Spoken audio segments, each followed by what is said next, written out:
വീര്യം കുറഞ്ഞ മദ്യത്തിന് നികുതി ഇളവ് നൽകാനുള്ള ബജറ്റ് തീരുമാനത്തിൽ തിരുത്തലിന് കോൺഗ്രസിനുള്ളിലും സമ്മർദ്ദം. LDF നയത്തിന്റെ ചുവട് പിടിച്ച് നികുതി ഘടന പ്രഖ്യാപിച്ചത് തിരുത്തണമെന്നാണ് ആവശ്യം. വകുപ്പ് അറിയാതെയുള്ള തീരുമാനത്തിൽ എക്സൈസ് മന്ത്രി എം ലിജു മുഖ്യമന്ത്രി VD സതീശനെ നേരിൽ കണ്ട് പ്രതിഷേധം അറിയിക്കും. മദ്യനയത്തിലെ ആശങ്ക ദൂരീകരിക്കണമെന്ന് AICC ജനറൽ സെക്രട്ടറി KC വേണുഗോപാലും ഇനിയും മാറ്റങ്ങൾ വരുത്താൻ കഴിയുമെന്ന് ആഭ്യന്തരമന്ത്രി രമേശ് ചെന്നിത്തലയും പ്രതികരിച്ചു. അങ്ങനെ ഒരു ആശയക്കുഴപ്പമൊന്നും എനിക്ക് തോന്നുന്നില്ല. എന്തായാലും ഇത്തരം കാര്യങ്ങൾ വേണ്ട രീതിയിൽ ചർച്ച ചെയ്യേണ്ട സമയത്ത് ചർച്ച ചെയ്യും. ഒരു പുതിയ ഗവൺമെൻറ് വന്നതേ ഉള്ളൂ. അപ്പോൾ ഗവൺമെൻറ് എടുക്കുന്ന നടപടികളിൽ ആർക്കെങ്കിലും പ്രയാസമൊക്കെ ഉണ്ടെങ്കിൽ അത് പാർട്ടി തലത്തിൽ ചർച്ച ചെയ്യും. ഇപ്പം മദ്യനയത്തിൻ്റെ കാര്യത്തിലായാലും ധാതുമണലിൻ്റെ കാര്യത്തിലായാലും ചില ആശങ്കകൾ വരുന്നിട്ടുണ്ട്. തീർച്ചയായിട്ടും അത്തരം ആശങ്കകൾ ദൂരീകരിക്കേണ്ട ഉത്തരവാദിത്വം സർക്കാരിനുണ്ട്. മാത്രമല്ല, ഒരു പോളിസി ഡിസിഷൻസ് ഏതായാലും സംസ്ഥാനത്തെ ബാധിക്കുന്ന ഗവൺമെൻറ് തീരുമാനങ്ങളിലെ നയപരമായ തീരുമാനങ്ങളിൽ പാർട്ടിക്കകത്തും ചർച്ചയുണ്ടാവും. ടാക്സേഷന്റെ കാര്യത്തിൽ നിങ്ങൾ ആരോട് വേണമെങ്കിൽ ചോദിച്ചു നോക്കുക. ബഡ്ജറ്റ് രഹസ്യമാണ് ടാക്സ് കുറയ്ക്കുകയും കൂട്ടുകയൊക്കെ ചെയ്യുന്നത്. അത് മറ്റാരെങ്കിലുമായിട്ട് പങ്കുവെച്ചാൽ ബഡ്ജറ്റ് ലീക്കാണ്, ബഡ്ജറ്റ് പുറത്തു വരികയാണ്. അങ്ങനെ പറയാൻ പാടില്ലാത്തതാണ്. അതാണ് എന്റെ പ്രശ്നം. പിന്നീട് അതാണ് രീതി. അതാണ്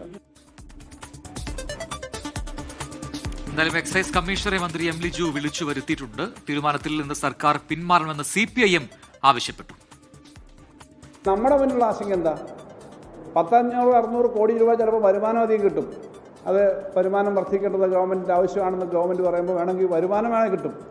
നിലവിലുള്ള ടാക്സ് 251 നിന്ന് കുറഞ്ഞു കഴിഞ്ഞാലുള്ള വരുമാന നഷ്ടം വന്നേക്കാം എന്നുള്ള ഒരു ഭാഗം പറയുമ്പോൾ തന്നെ അതല്ല, പുതിയൊരു സെറ്റാണ്. നിലവിൽ കുടിക്കുന്ന ആളുകൾ ഈ ലഹരി കുറഞ്ഞതല്ല കുടിക്കുക. ഇതൊരു പുതിയ സെക്ഷൻ വരും.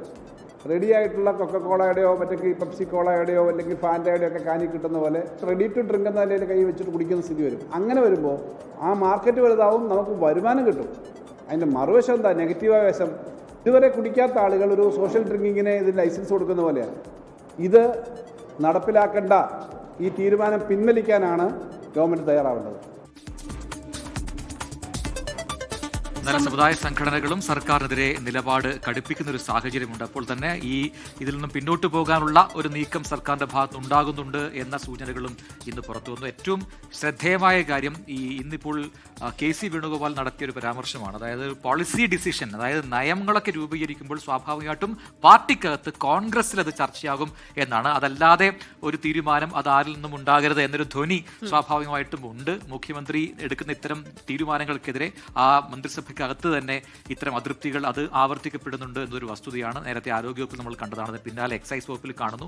ആഭ്യന്തരമന്ത്രിയും പറയാതെ പറയുന്നത് ഈ പറയുന്ന അതിർത്തിയെ കുറിച്ച് തന്നെയാണ്.